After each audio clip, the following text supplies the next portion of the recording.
Hi Kannayya. Hi అమ్మా.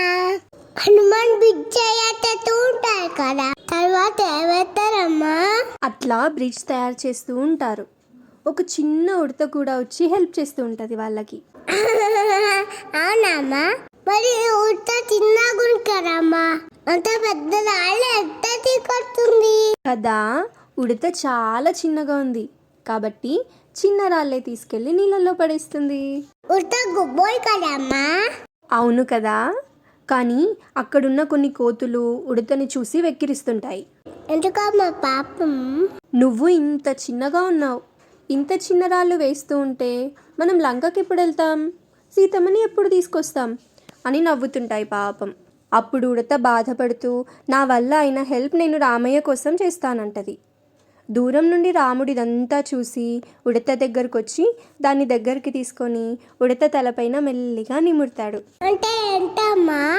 అంటే రాముడు ఉడత తలపైన చెయ్యి పెడతాడు. నిజంగా ఉడత తలపైన రాముడు వేళ్ళు పెట్టినట్టు 3 గీతలు ఉంటాయంట, తెలుసా? నిజంగా ఉంటాయా అమ్మా? అవునంట కన్నయ్య. ఒకసారి చూద్దామమ్మా ప్లీజ్ అమ్మా. సరే సరే చూద్దాం. థ్యాంక్ యూ అమ్మా. తర్వాత ఏమవుతారమ్మా? రాముడు ఉడతకి థ్యాంక్ యూ చెప్తాడు హెల్ప్ చేస్తున్నందుకు. కొందరు కోతులు ఉడతని వెక్కిరిస్తున్నారు కదా, వాళ్ళతో రాముడు ఇలా చెప్తాడు, హెల్ప్ అనేది పెద్దది చిన్నది అని ఉండదు, హెల్ప్ చేయడం అనేది చాలా గొప్ప విషయం అని చెప్తాడు. ఓహో అవునా.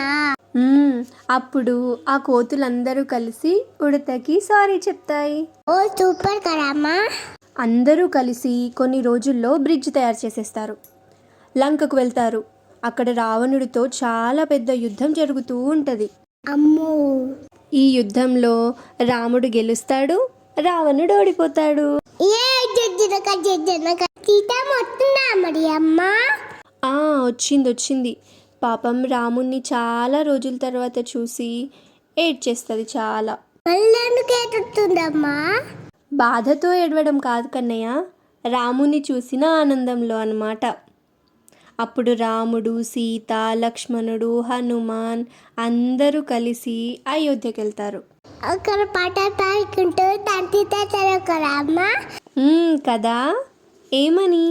సీతమ్మ వచ్చింది, రామయ్య వచ్చిండు. అవునవును. ఇంకా మరి ఇంకొక పాట కూడా పాడతారమ్మా. ఓ తెలుసా కన్నయ్య నీకు? పాడవా ప్లీజ్?